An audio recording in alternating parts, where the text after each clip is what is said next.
கொழும்புல இருந்து சொந்த ஊருக்கு வந்த அழகிய நம்பி ஊர்ல நிலத்தை குத்தகைக்கு எடுத்து அதுல விவசாயம் பண்ணணும்னு நினைக்கிறான். அந்த சமயத்துல அவன் இட்லி கடை ஆச்சி வீட்டுக்கு போறான். காந்திமதி ஆச்சி அவன்கிட்ட, என்கிட்ட இந்த கடையும் 10 மரக்கால் விதப்பாட்டுக்கு நன்சை நிலமும் இருக்கு. எனக்கு ஆம்பளை பிள்ளை யாரும் இல்ல. பகவதியை உனக்கு கட்டி கொடுத்துட்டு என்கிட்ட இருக்கிற எல்லாத்தையும் உன்கிட்ட ஒப்படைச்சிடுறேன். நானும் இருக்கிற வரைக்கும் உங்க கூடவே இருந்துடுறேன் அப்படின்னு சொல்லிட்டு, நீ ஒரு 10-15 நாள் யோசிச்சுட்டு இதுக்கு முடிவு சொல்லுன்னு சொல்றா. அதுக்கு பிறகு அவன் கிராம முன்சீப்பை சந்திச்சு அரசு நிலத்தை குத்தகைக்கு எடுக்கிறதுக்கான ஏற்பாடுகள்ல இறங்குறான். இதெல்லாம் தான் முந்தின பகுதியில பார்த்தோம். அந்த நிகழ்வுகளோட தொடர்ச்சியை தான் இந்த பகுதியில கேட்க போறீங்க.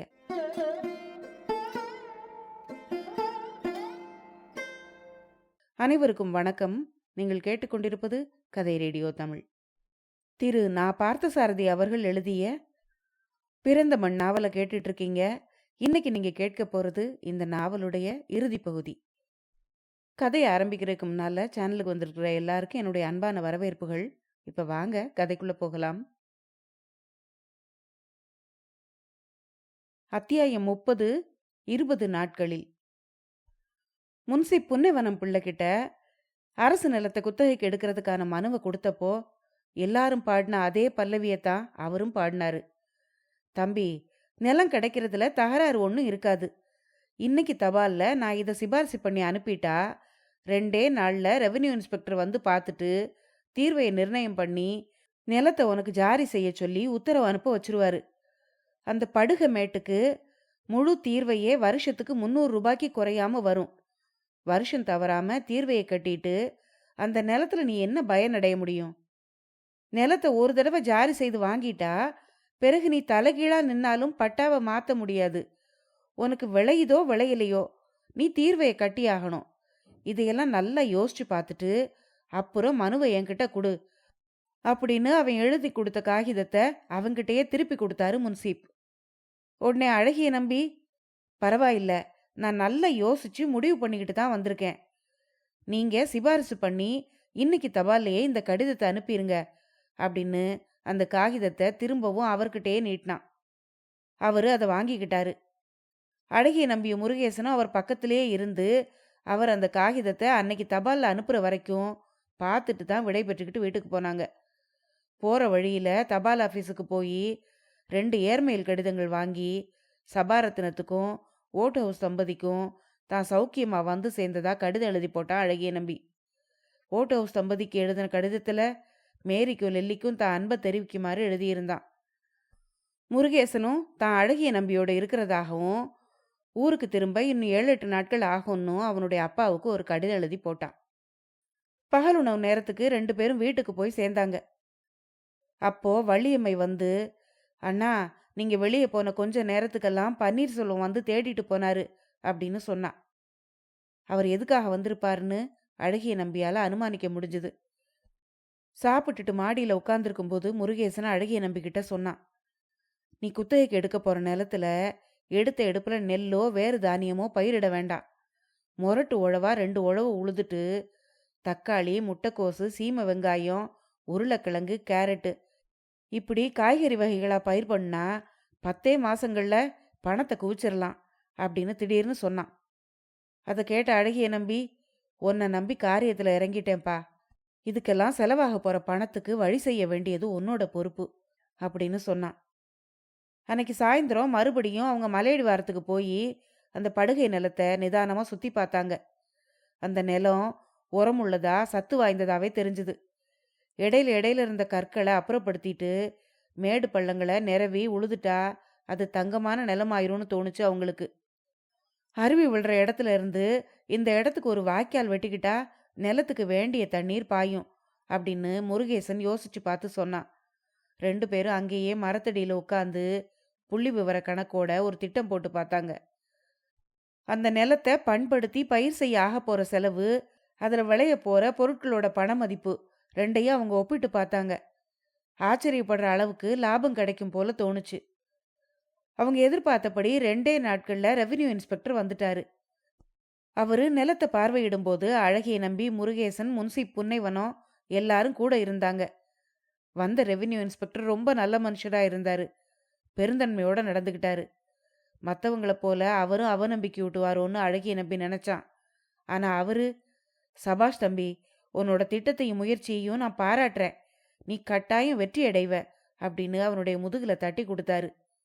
அழகிய நம்பி தன்னுடைய நோக்கங்களை அவர்கிட்ட விரிவா எடுத்து சொன்னான். உன்ன மாதிரி படிச்ச இளைஞர்கள 100க்கு 10 பேராவது விவசாயம் பண்ண முன் வந்திருந்தா இந்த நாடு எப்பவோ உருப்பட்டிருக்கும் அப்படின்னு அவர் சொன்னப்போ அவனுக்கு ரொம்ப பெருமையா இருந்தது. தம்பி, நான் போய் நாளைக்கே உத்தரவு அனுப்பிடுறேன் அப்படின்னு சொல்லிட்டு போனார் ரெவென்யூ இன்ஸ்பெக்டர். அடுத்த நாளே பணம் தயார் பண்றதுக்காக அழகிய நம்பியை கூட்டிக்கிட்டு முருகேசன் தென்காசிக்கு புறப்பட்டான். தென்காசியில அழகிய நம்பி 3-4 நாட்கள் தங்க வேண்டியிருந்தது. முருகேசனும் அவங்க அப்பாவுமா அவனை கூட்டிக்கிட்டு பணம் படைச்சவங்க எல்லார்கிட்டையும் அலைஞ்சாங்க. கடைசியில 3/4 வட்டிக்கு ப்ரோநோட் எழுதி கொடுத்து 3000 ரூபாய் கடன் வாங்கினாங்க. கடன் கொடுத்த பணக்காரர் முருகேசனோட தகப்பனாருக்கு ரொம்ப வேண்டியவர். அழகிய நம்பிக்காகவோ அவன் எழுதி கொடுத்த ப்ரோநோட்டை நம்பியோ அவர் கடன் கொடுக்கல. முருகேசனோட அப்பாவை நம்பி தான் கொடுத்திருந்தாரு.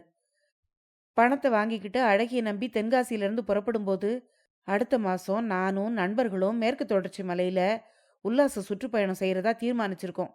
நீயும் அதுக்கு வர முடியுமா அப்படின்னு முருகேசன் கேட்டான். என்ன முருகேசா, தெரிஞ்சிருந்தும் கேட்குறியே. இனிமே என்னுடைய உல்லாச பயணம் எல்லாம் அந்த மலையடிவாரத்து படுகை நிலத்துக்கு மட்டும்தான். ஏற்கனவே நான் கடனாளி. இப்போ இன்னும் பெரிய கடனாளியா மாறி மண்ணுல பணத்தை போட போறேன். என்னோட நம்பிக்கையே அந்த மண்ணு காப்பாத்துமோ ஏமாத்துமோ இனிமேதான் எல்லாம் தெரியணும் அப்படின்னு அவனுக்கு பதில் சொன்னான் அழகிய நம்பி. கவலைப்படாம போய் காரியங்களை துணிச்சலா செய்யி, எல்லாம் வெற்றிகரமா முடியும் அப்படின்னு ஆறுதல் சொன்னான் முருகேசன். நீயும் என் கூட வந்தா நல்லது. எல்லா ஏற்பாடுகளையும் உன் யோசனைகளை கேட்டுக்கிட்டே செய்வேன். மறுபடியும் வந்து 10 நாள் இருந்துட்டு போயேன் அப்படின்னு அவனையும் கூட கூப்பிட்டான் அழகிய நம்பி. இப்ப எனக்கு சௌகரியப்படாது. முடிஞ்சப்போ பின்னால ஒரு சமயம் வர்றேன். அப்படி நான் வரும்போது உன்னோட ஆற்றுப்படுகையில பசுமை குலுங்கணும் அப்படின்னு சிரிச்சுக்கிட்டே விடை கொடுத்தான் முருகேசன். அழகிய நம்பி அங்கிருந்து குறிஞ்சியூருக்கு புறப்பட்டான். ஊர்ல கிராம முன்சீப் அவனுடைய வருகையை எதிர்பார்த்து தயாரா காத்துக்கிட்டு இருந்தாரு. தம்பி, படுகை நிலத்தை உன் பெயருக்கு ஜாரி செய்து உத்தரவு வந்திருக்கு. தீர்வ பணத்தை கட்டி பட்டா வாங்கிக்கோ அப்படின்னு சொன்னாரு. உடனே அவன் தீர்வையை கட்டி தன்னுடைய பெயருக்கு பட்டா எழுதி வாங்கிக்கிட்டான். இடையில பன்னீர்செல்வம் வந்து தன்னுடைய கடனுக்கு வழி சொல்லுமாறு மிரட்டிட்டு போனாரு. பொறுத்துக்கோங்க, தவணை முடிகிறதுக்குள்ள உங்க கடனை எப்படியும் தீர்த்திடுறேன் அப்படின்னு சொல்லி அவரை சமாதானப்படுத்தி அனுப்புனா அவன். காந்திமதி ஆச்சி அவனை கூப்பிட்டு அனுப்பி இருந்தா. அழகிய நம்பி போனான். என்ன தம்பி, நான் அன்னைக்கு சொன்ன விஷயத்த அம்மா கூட கலந்து ஆலோசனை பண்ணீங்களா? உங்க முடிவு என்ன? தெரிஞ்சுக்கிறதுக்காகத்தான் கூப்பிட்டு அனுப்புனேன் அப்படின்னு கேட்டா. ஆச்சிக்கு என்ன பதில் சொல்றதுன்னு தயங்கினா அவன். திடீர்னு அவனுக்கு என்ன தோணுச்சோ தெரியல. சட்டப்பையிலிருந்து ரூபா நோட்டுகளை எடுத்து 5 பச்சை நோட்டுகளை எண்ணி முன்னால வச்சான். ஆச்சி, இதுல 500 ரூபாய் இருக்கு. நான் கொழும்புல இருக்கும்போது நீங்க எங்க அம்மாவுக்கு கொடுத்த கடனை இப்ப நான் அடைச்சிட்டேன். பணத்தை எண்ணி எடுத்து வச்சுக்கோங்க அப்படின்னு சொன்னான். அதை கேட்ட காந்திமதி ஆச்சி திகைச்சு போனா. அடடே, அசட்டு பிள்ளையா இருக்கியே, உங்ககிட்ட யாருப்பா இதை கொடுக்க சொல்லி அவசரப்படுத்தினாங்க? நான் கேட்டதுக்கு பதில் சொல்லாம ஏதோ ரோஷப்பட்டுக்கிட்டு பணத்தை எண்ணி வைக்கிறியே அப்படின்னு கேட்டா அவ. அழகிய நம்பி ஆச்சியோட முகத்தை நிமிர்ந்து பார்த்துட்டு சொன்னான். இந்த பாருங்க ஆச்சி, உங்க பொண்ணு பகவதியை தவிர நான் வேற யாரையும் கல்யாணம் பண்ணிக்க போறதில்ல. ஆனா நீங்க இன்னும் 1 வருஷம் எனக்காக பொறுத்திருக்கணும். உங்களுக்கு பொறுமை இருக்குமானா அது வரைக்கும் காத்திருக்கலாம். இந்த பதிலைத்தான் இப்போ நான் உங்களுக்கு சொல்ல முடியும் அப்படின்னு சொன்னான். ஏன்பா, 1 வருஷம் என்ன செய்ய போறியா அப்படின்னு கேட்டா ஆச்சி.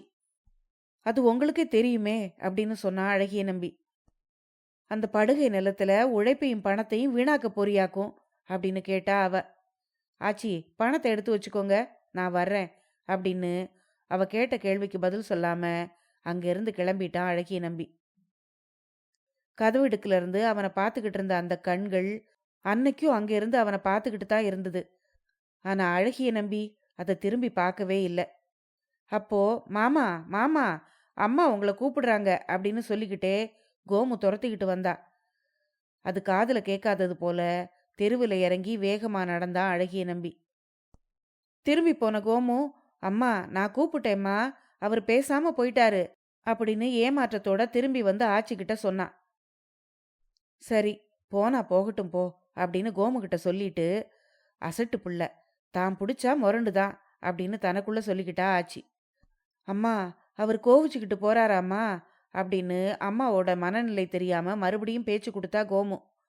எப்படி போனா உனக்கு என்னடி, பேசாம போ உள்ள அப்படின்னு மக மேல எரிஞ்சு விழுந்தா ஆச்சி.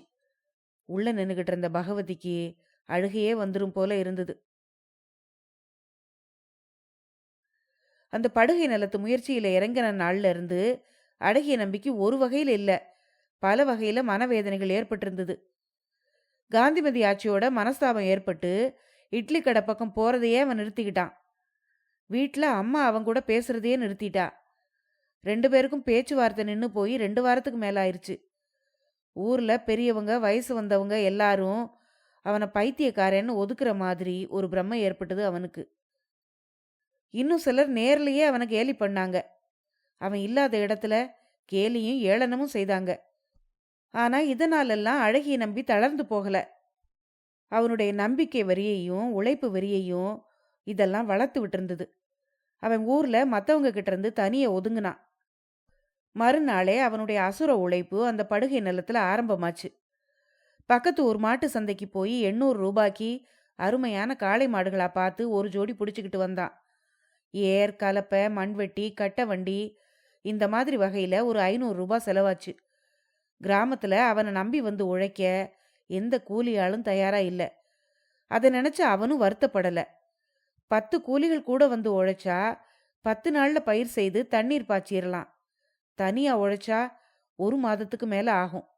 ஆகட்டுமே, நான் தனியாவே உழைக்கிறேன். 10 மாசத்துல இந்த மண்ணுல இருந்து 10,000 ரூபாய் எடுக்கலன்னா என் பேரு அழகிய நம்பி இல்ல. இந்த தொழில்ல இன்னைக்கு எனக்கு பழக்கம் விட்டு போயிருக்கலாம். ஆனா என் முன்னோர்கள் தலைமுறை தலைமுறையா இந்த தொழிலைத்தான் செய்துகிட்டு இருந்தாங்க. ஒரு வேளாளனோட ரத்தம் தான் என் உடம்புலையும் ஓடுது. அந்த ரத்தத்தோட சக்திய இந்த நிலத்துல உழைச்சு காட்டுறேன் அப்படின்னு தனக்கு தானே ஒரு உறுதிமொழி எடுத்துக்கிட்டான் அவன். தினமும் காலையில 5 மணிக்கு கஞ்சி குடிச்சிட்டு கருக்கு இருட்டோட வீட்டை விட்டு புறப்படுவான். பகல் சாப்பாட்டை வள்ளியம்மா வயலுக்கு கொண்டு வந்து கொடுப்பா. கிராமத்துக்கு வந்த 21வது நாள் காலையில முதலா அந்த நிலத்துல ஏர் போட்டுனா அவன். அத்தியாயம் 31. உழைப்பு உழைப்பு. அழகிய நம்பி தன்னுடைய படுகை நிலத்துல உழவு செய்ய ஆரம்பிச்சான். அது வரைக்கும் உழுது பழகாத கைகள் தொடக்கத்துல வேதனையை கொடுத்துது. அதனால அதைரியமோ சோர்வோ அடைஞ்சிரல அவன். பொறுமையா வேலை செய்தான். எத்தனையோ முறை கற்கள்ல இடறியும் மண்வெட்டியால வெட்டுப்பட்டும் அவனுடைய ரத்தம் அந்த மண்ணோட கலந்திருந்தது. ஓய்வு ஒளிச்சல் இல்லாம அத்தனையும் பொறுத்துக்கிட்டு வேலை செய்தான் அவன். அந்த இடம் சர்க்காருக்கு மனு போட்டு தீர்வ பணம் கட்டி வாங்கின வெறும் மண் மட்டுமில்ல, அது அவன் பிறந்த மண்ணு. 1 மாச உழைப்புக்கு பிறகு அந்த நிலம் நல்ல நிலமாச்சு. பொன் விளையிற மண்ணாச்சு. உழுது போட்ட பிறகு நிலப்பரப்ப தனித்தனி பிரிவுகளா வரப்பு கட்டி பிரிச்சான் அவன். அருவியிலிருந்து தோண்டி கொண்டு வந்த வாய்க்கால் வயலோட நடுவுல இறுதி வரைக்கும் வந்து 2 பக்கமும் நீர் பாஞ்சுது. வீட்டு கொல்லையில குவிஞ்சிருந்த குப்பைய வண்டி வண்டியா ஏத்திக்கிட்டு வந்து உழுது போட்ட நிலத்துல பரப்புனான். எடுத்த எடுப்புல நன்சை பயிரிட வேண்டான்னு முருகேசன் சொல்லிட்டு போனது அவனுக்கு ஞாபகம் வந்தது. காய்கறிகளையே பயிர் செய்யலான்னு நினைச்சான். மார்க்கெட்ல அதிக விலைக்கு விற்கிற உயர்ந்த ரக காய்கறிகளா பயிர் செய்தான். தரமான வித்துக்களா தேடி வாங்கிட்டு வந்தான். ஒரு பகுதியில தக்காளி, இன்னொரு பகுதியில முட்டைக்கோசு, அடுத்த பகுதியில உருளைக்கிழங்கு, கேரட்டு, 3/4 ஏக்கர் அளவுல சீமை வெங்காயம். இதையெல்லாம் பயிரிட்டு முடிஞ்சதும் தன் உழைப்போட முழு சக்தியையும் நம்பிக்கையையும் லட்சியத்தையும் ஏன் சகலத்தையுமே அந்த மண்ணுல விதைச்சிட்டது மாதிரி ஒரு திருப்தி அவனுக்கு ஏற்பட்டிருந்தது. மலையிலிருந்து காட்டு பன்றிகளும் கரடிகளும் இறங்கி வந்து நிலத்தை கிளறி பாழ்படுத்திராம நிலத்துக்கு நடுவுல பரண் போட்டுக்கிட்டு ராப்பகலா அதையே பார்த்துக்கிட்டு இருந்தான். முள் வெட்டிட்டு வந்து வேலி அமைச்சான். ஊரை மறந்து வீட்டை மறந்து ஏன் தன்னையே மறந்து அந்த நிலமே கதின்னு கிடந்தான். கண்ணை இமை காக்கிறது மாதிரி காப்பாத்திக்கிட்டு இருந்தான். 1.5 மாசத்துக்குள்ள அவனோட உடம்பு கருத்து அழகிழந்து போயிருந்தது. ஆனா தசைகள் இறுகி உழைப்புக்கே உரிய முரட்டுத்தன்மை அவன் உடம்புல ஏறி இருந்தது. மாடு கட்டி வைக்கிறதுக்கும் வண்டியை நிறுத்திக்கிறதுக்கும் விவசாய கருவிகளை வச்சுக்கிறதுக்கும் அந்த அருவி கரையிலேயே ஒரு கீற்று குடிசையா அமைச்சுக்கிட்டான் அவன். நாள் செல்ல செல்ல அவன் ஊருக்குள்ள வர்றதே குறைஞ்சு போயிருச்சு. தென்காசியில வாங்கின கடன்ல எஞ்சி இருந்த பணத்தை அப்படியே வீட்டுக்கு கொடுத்துட்டான். வேளா வேலைக்கு படுகை நிலத்தை தேடிக்கிட்டு சாப்பாடு வந்தது. அவனுக்கு வள்ளியம்மை கொண்டு வந்து கொடுத்துட்டு போவா. காலையில கிழக்கு விழுக்கிற நேரத்துல நிலத்துக்கு நடுவுல இருக்கிற பரண் மேல ஏறி நின்னுக்கிட்டு கண்ணு கட்டிய தூரம் 4 புறமும் பார்த்தான் அழகிய நம்பி. எல்லா பக்கமும் பசுமையா தெரிஞ்சுது. தன்னுடைய படுகையை பார்க்கும் போதெல்லாம் அவனுடைய மனசு பூரிச்சு போச்சு. நம்பிக்கை நிறைஞ்சுது. அப்படி ஒரு நாள் காலையில அவன் பரண் மேல நின்னுக்கிட்டு இருந்தப்போ வட்டிக்கடை பன்னீர்செல்வமும் அவனுடைய ஆட்களும் அந்த மலைப்பாதையில வந்துகிட்டு இருக்கிறத பார்த்தான். மலையில விறகு வெட்டி கறி மூட்டைக்காக தீ மூட்டம் போடுறதுக்கு அவர் போயிட்டு இருக்காருன்னு அவன் நினைச்சுக்கிட்டான். அப்படி போற வழியில இந்த தடவை இதுவரை காணாத புதுமையா பயிர்கள் செழிப்பா தெரியறத பார்த்து பிரமிச்சு போனாரு பன்னீர்செல்வம். அவரால் தன்னுடைய கண்களையே நம்ப முடியல. கல்லும் முள்ளும் செதறி கிடந்து தர வளமான காய்கறி தோட்டமா மாறி இருக்கிறத பார்த்து வியப்படைஞ்சு போனாரு.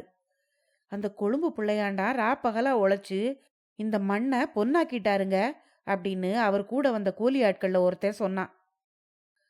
அப்போ பன்னீர்செல்வத்தோட மனசுல ஒரு பேராசை எழுந்தது. பரண் மேல அழகிய நம்பி நின்னுகிட்டு இருந்ததை அவர் அப்பதான் கவனிச்சாரு. மனசுல ஏதோ ஒரு தீர்மானத்துக்கு வந்தவரா நின்னுகிட்டு இருந்த வரப்போட புல்தர மேல துண்டை விரிச்சு போட்டுக்கிட்டு உட்கார்ந்தாரு. அதோ பரண் மேல நிக்கிறானே அந்த பையன், அவனை போய் நான் கூப்பிடுறேன்னு கூப்பிட்டுக்கிட்டு வா அப்படின்னு தன்னுடைய ஆட்கள்ல ஒருத்தனை துரத்துனாரு. அழகிய நம்பி தக்காளி செடிகளுக்கு கொத்தி விடுறதுக்காக அப்போதான் மண்வெட்டியை எடுத்துக்கிட்டு பரன்ல இருந்து கீழே இறங்கி வந்துகிட்டு இருந்தான். அப்போ பன்னீர்செல்வம் அனுப்புன ஆளு, இந்தாங்க தம்பி, உங்களை ஐயா கூப்பிடுறாரு அப்படின்னு அவன் பக்கத்துல வந்து சொன்னான். சரி வர்றேன் போ அப்படின்னு சொல்லிட்டு மண்வெட்டியோட அவனுக்கு பின்னால் நடந்தான் அழகிய நம்பி. பன்னீர்செல்வம் அவனை பார்த்ததும், வா தம்பி, உன் திறமையை இப்பதான் பார்த்தேன். பார்க்கவே எனக்கு கண்ணு கூசுற மாதிரி இருக்கு. 2 மாசத்துக்கு முன்னால வெட்ட வெளியா கடந்த இடத்த இப்படி பசுமை கொலுங்க வச்சிட்டியே, நீ சாமர்த்தியக்காரன்தான்ப்பா. நான் கூட ஆரம்பத்துல ஏதோ மட்டமா நினைச்சேன். பைத்தியக்காரத்தனமா நீ வீணுக்கு உழைக்கிறேன்னு நினைச்சேன். இப்ப தெரியுது உன்னுடைய உழைப்போட அருமை அப்படின்னு சொன்னாரு. அதை கேட்ட அழகிய நம்பி, உங்க புகழ்ச்சி பாராட்டெல்லாம் இப்ப எனக்கு தேவையில்லை. எதுக்காக கூப்பிட்டு அனுப்புனீங்களோ அதை முதல்ல சொல்லுங்க. எனக்கு பேசிக்கிட்டு இருக்க நேரம் இல்லை, வேலை இருக்கு அப்படின்னு சொன்னான். என்னப்பா ஆளே மாறி போயிட்டியே, உன்னை பார்த்தா பழைய அழகிய நம்பி மாதிரியே தெரியலையே அப்படின்னு சொல்லிட்டு சிரிச்சாரு அவரு. அதை பார்த்து அழகிய நம்பி முகத்தை சுழிச்சான். அப்போ பன்னீர்செல்வம் தான் பக்கத்துல இருந்த ஆட்களுக்கு ஏதோ ஜாட காட்டினாரு. உடனே அவங்க தூரத்துல விலகி போய் நின்னுக்கிட்டாங்க. பன்னீர்செல்வம் அவங்கிட்ட, உட்காரு தம்பி, உன்கிட்ட ஒரு விஷயம் பேசணும் அப்படின்னு சொன்னாரு. சும்மா சொல்லுங்க, எனக்கு உட்கார நேரம் இல்லை அப்படின்னு பதில் சொன்னான் அழகிய நம்பி. சொன்னா உனக்கு கோபம் வராதே அப்படின்னு கேட்டாரு அவரு. சுத்தி வளைக்காதீங்க, எனக்கு நேரம் வீணா போகுது. சொல்ல வந்ததை நேரடியா சொல்லுங்க. அழகிய நம்பியோட குரல்ல ஆத்திரம் ஏறி இருந்தது. நீ இந்த மகசூலை அப்படியே என்கிட்ட விட்டுரு. என்கிட்ட இருக்கிற உன்னுடைய கடன் பத்திரத்தை இந்த நிமிஷமே நான் கிழிச்சு போட்டுறேன். நீ கொடுக்க வேண்டிய 2000 ரூபாய் கடனையும் இந்த ஒரே சாகுபடியில் எடுத்துக்கிட்டு அடுத்த சாகுபடிக்கு நிலத்தை உன்கிட்ட திருப்பி விட்டுறேன் அப்படின்னு சொன்னாரு பன்னீர்செல்வம். அவர் சொன்னதை கேட்டதும் அழகிய நம்பிக்கை ரத்தம் கொதிச்சுது. என்ன சொன்னீங்க அப்படின்னு ஆத்திரத்தோட கத்திக்கிட்டே மண்வெட்டியே ஓங்கிட்டான் அவன். பன்னீர்செல்வம் அலறி புடைச்சு கூச்சலிட்டுக்கிட்டே எழுந்து விலகி நின்னாரு. புத்தி கெட்டு போச்சா உங்களுக்கு? உங்ககிட்ட கடன் வாங்கிட்டா எதை வேணும்னாலும் பேசலான்னு அர்த்தமா? வாய் கூசாம உங்களால எப்படி கேட்க முடிஞ்சுது அப்படின்னு கத்துனா அவன். கடங்கார பயலுக்கு ரோஷத்தை பாரு அப்படின்னு அடிபட்ட நாயை போல முணுமுணுத்துக்கிட்டே பன்னீர்செல்வம் அங்கிருந்து விலகி போனாரு. அழகிய நம்பி பின்னாலேயே, அயோக்கிய பய, விறகுக்கும் கறிக்குமா மலையை மொட்டையடிக்கிற மாதிரி மனுஷங்களையும் மொட்டையடிக்க பார்க்கறான் அப்படின்னு அவர் காதுல கேட்கிற மாதிரி சத்தமாவே சொன்னான். அவர் போன மறுகணமே ஒரு திருஷ்டி பொம்மையை கட்டி வயலுக்கு நடுவில் நிறுத்தினான். பன்னீர்செல்வத்தை போலவே மற்றவங்களும் அழகிய நம்பியோட நிலத்தை பார்த்து மூக்குல விரல வச்சாங்க. ஒரு நாள் மணியக்கார நாராயண பிள்ளை, புலவர் ஆறுமுகம், முன்சி புன்னைவனம், கந்தப்பன் எல்லாரும் அருவியில குளிக்கிறதுக்காக மலையடிவாரத்துக்கு வந்திருந்தாங்க. குளிச்சுட்டு திரும்பி போறதுக்கு முன்னால அழகிய நம்பியோட காய்கறி தோட்டத்தை பார்க்க வந்தாங்க. அப்போ, என்னய்யா புன்னைவனம், ஏன் இப்படி மூக்குல விரல வச்சு ஆச்சரியப்படுறீங்க? அன்னைக்கு உங்ககிட்டயும் என்கிட்டயும் வந்து யோசனை கேட்டப்போ நாமெல்லாம் அந்த புள்ள அழகிய நம்பிய கேலி பண்ணோமே, இன்னைக்கு பாத்தீங்களா? புழுதி மண்ணா கிடந்த ஆற்றுப்படுகைய பொன் விளையிற பூமியாக்கிட்டான் அப்படின்னு புன்னைவனத்தை பார்த்து சொன்னாரு நாராயண பிள்ளை. அதை கேட்ட புன்னைவனம், ஆமாப்பா, பையன் கூடிய சீக்கிரத்துல இதுல முன்னுக்கு வந்துருவான் போல இருக்கு அப்படின்னு சொன்னாரு. தண்ணீர் பாயிற வாய்க்கால்ல மண்ணை கொத்தி விட்டுக்கிட்டு இருந்த அழகிய நம்பியுடைய காதுகள்ல இதெல்லாம் கேட்டுது. உடனே அவன் நிமிந்து பார்த்தான். அப்போ புலவர் ஆறுமுகம் அவனை பார்த்து, என்னப்பா அழகிய நம்பி, பெரிய பண்ணைக்கு முதலாளியா மாறிட்ட போல இருக்கே அப்படின்னு சிரிச்சுக்கிட்டே கேட்டாரு. அதை கேட்ட அழகிய நம்பி, நீங்க சொல்றது தவறு. நான் ஒன்றும் பெருசா உழைச்சிடல. எல்லாம் இந்த மண்ணோட பெருமை. இதோ பாயுதே இந்த அருவி தண்ணீரோட பெருமை அப்படின்னு வினயமா அவங்களுக்கு பதில் சொன்னான். உடனே ஆறுமுகம், அப்படி சொல்லிட முடியுமாப்பா? ஊரெல்லாம் உனக்கு இருக்குன்னு நினைச்சு கேலி பண்ணப்போ அழுக்காம சலிக்காம இந்த மண்ணுல நீதானே உழைச்ச அப்படின்னு கேட்டாரு. எனக்கு நம்பிக்கை இருந்தது, வைராகியம் இருந்தது, அதனால உழைச்சேன் அப்படின்னு பெருமையா சொன்னா அழகிய நம்பி. கொஞ்ச நேரம் அவனை பாராட்டி பேசிட்டு இருந்துட்டு அங்கிருந்து புறப்பட்டு போனாங்க அவங்க. அத்தியாயம் 32. நல்வினைகள் ஒன்று கூடுகின்றன. காலம்தான் எவ்வளவு வேகமா ஓடுது. அதுக்குள்ள 4-5 மாசங்கள் ஓடி போயிருச்சு. இந்த சின்ன காலகட்டத்துக்குள்ள அழகிய நம்பியோட வாழ்க்கையில எத்தனையோ மாறுதல்கள் ஏற்பட்டிருந்தது. இப்போ பன்னீர்செல்வத்தோட கடனை அடைச்சிட்டு அவருக்கு முன்னால நிமிர்ந்து நடக்கிறான் அவன். தென்காசியில அவன் வாங்கியிருந்த கடனும் தீர்ந்து போயிருச்சு. அவனோட காய்கறி பண்ணையில முழுமையா 2 சாகுபடிகள் முடிஞ்சு அதெல்லாம் வித்து முதலாயிருச்சு. 3வது சாகுபடி பயிர்கள் பலன் கொடுக்கிற பருவத்தை நெருங்கிக்கிட்டு இருந்தது. அவனுடைய வீட்டுல செல்வ வளம் பெருகிச்சு. பையனுக்கும் அவனோட அதிர்ஷ்டத்துக்கும் ஊர்ல திருஷ்டி பற்றக்கூடாதுன்னு அவங்க அம்மா பயந்தா. ஊர்ல இருக்கிறவங்க அவனையும் ஒரு பெரிய மனுஷனா மதிக்க ஆரம்பிச்சாங்க. காந்திமதி ஆச்சி மனஸ்தாபத்தை மறந்து அவனை கூப்பிட்டு அனுப்புனான். அவனும் போனான். போனப்போ ஆச்சியோட நாராயண பிள்ளையும் இருந்தாரு. என்ன தம்பி, ஆச்சிக்கு முன்னாலேயே ஏதோ வாக்கு கொடுத்திருந்தீங்களாமே? உங்களுக்கும் வயசாகுது, ஆண்டவன் புண்ணியத்துல உழைச்சு முன்னுக்கு வந்து நல்லா இருக்கீங்க. கல்யாணம் பண்ணிக்கிற வயசு தானே இது. உங்களுக்கு முடிஞ்சிட்டா பிறகு உங்க தங்கைக்கும் கல்யாணம் நல்லபடியா நடக்கும் அப்படின்னு நாராயண பிள்ளை காந்திமதி ஆச்சியோட சார்புல பேச்ச ஆரம்பிச்சாரு. கொஞ்ச நேரம் அவருக்கு பதில் சொல்லாம குனிஞ்சு தரைய பார்த்துக்கிட்டு உட்கார்ந்துருந்தான் அழகிய நம்பி. அவனோட மௌனத்தை பார்த்து ஆச்சியும் வாயை திறந்தா. உங்களுக்கு இஷ்டம் இல்லைன்னா வேண்டாம் தம்பி, நான் வற்புறுத்த மாட்டேன். நீங்க முன்ன போல வாய்ப்பு இருக்கீங்க, பல வகையிலையும் முன்னேற்றம் அடைஞ்சு வசதியா இருக்கீங்க. எத்தனையோ பெரிய இடங்கள்ல இருந்து உங்களுக்கு பெண் கொடுக்க தயாரா இருப்பாங்க அப்படின்னு சொன்னான். ஆச்சியோட சொற்கள் சாதாரணமா சொல்லப்பட்டாலும் அவனுக்கு அது குத்தி காட்டுற மாதிரி இருந்தது. இன்னும் கொஞ்ச நேரம் யோசிச்சுக்கிட்டே பதில் சொல்லாம உட்கார்ந்துருந்தான் அவன். என்ன தம்பி யோசனை பண்றீங்க? மனசுல படுறத துரிதமா சொல்லுங்க அப்படின்னு சொன்னார் நாராயண பிள்ளை.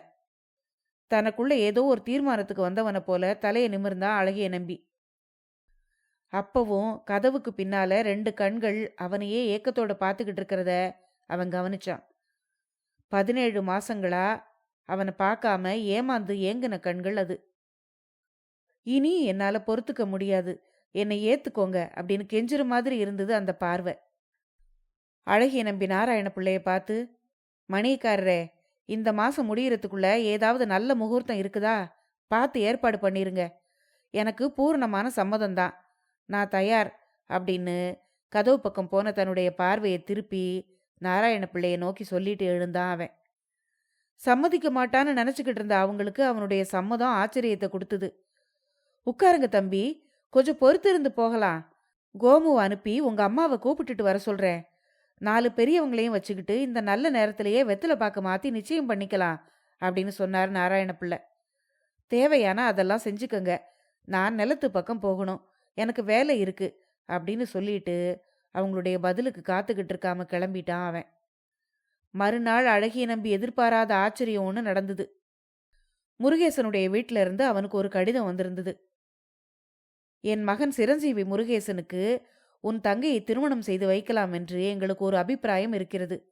நீ சம்மதித்து பதில் எழுதினால் நாளையே எல்லாரும் பெண் பார்ப்பதற்கு புறப்பட்டு வருகிறோம் அப்படின்னு முருகேசனுடைய தந்தை அவனுக்கு கடிதம் எழுதியிருந்தாரு. அழகிய நம்பிக்கு ஏகப்பட்ட மகிழ்ச்சி.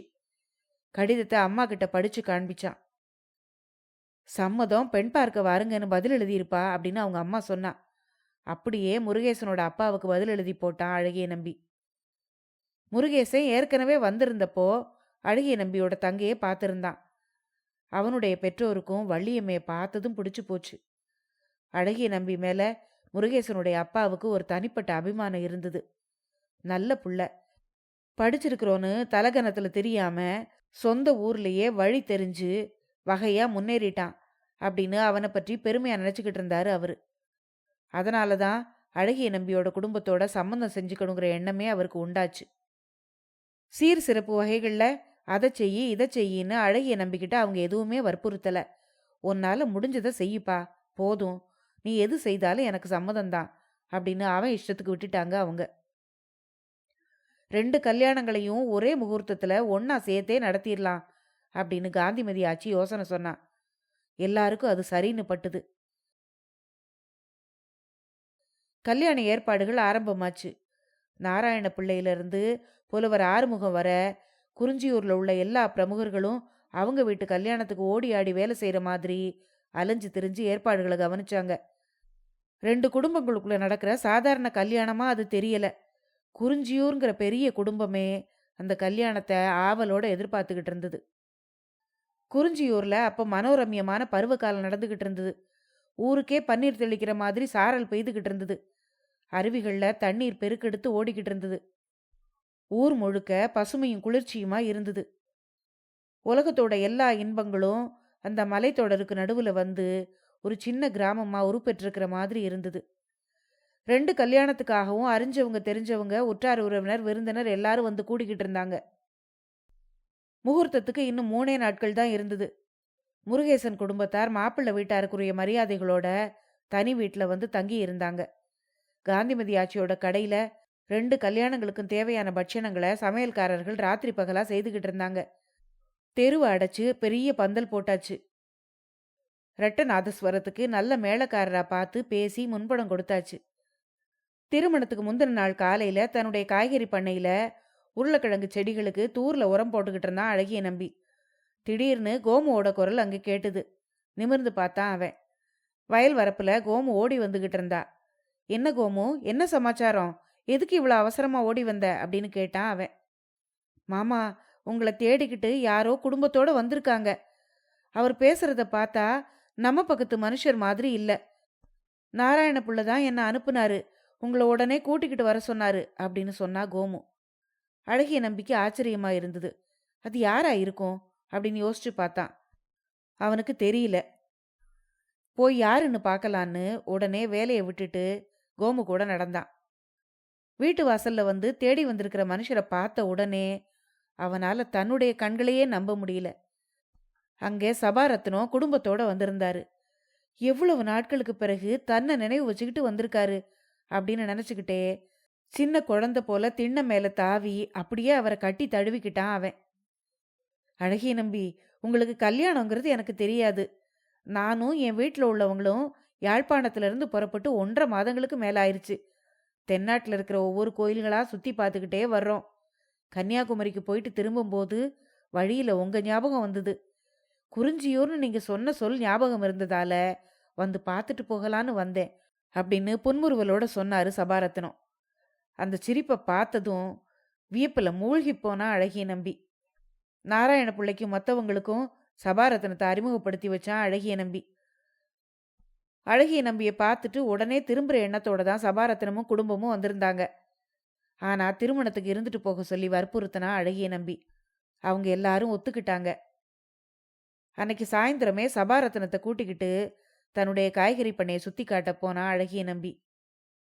சுற்றிலும் தெரிஞ்ச கருநீல மலைத்தொடர்களையும் வயல்வெளிகளையும் மற்ற இயற்கை வளங்களையும் பார்த்து சந்தோஷப்பட்ட சபாரத்னம், அழகிய நம்பி, நீங்க கொடுத்து வச்சவங்க, உங்க கிராமத்துக்கு ஈடா தெய்வலோகத்தை கூட சொல்ல முடியாது அப்படின்னு பூரிப்போட சொன்னாரு.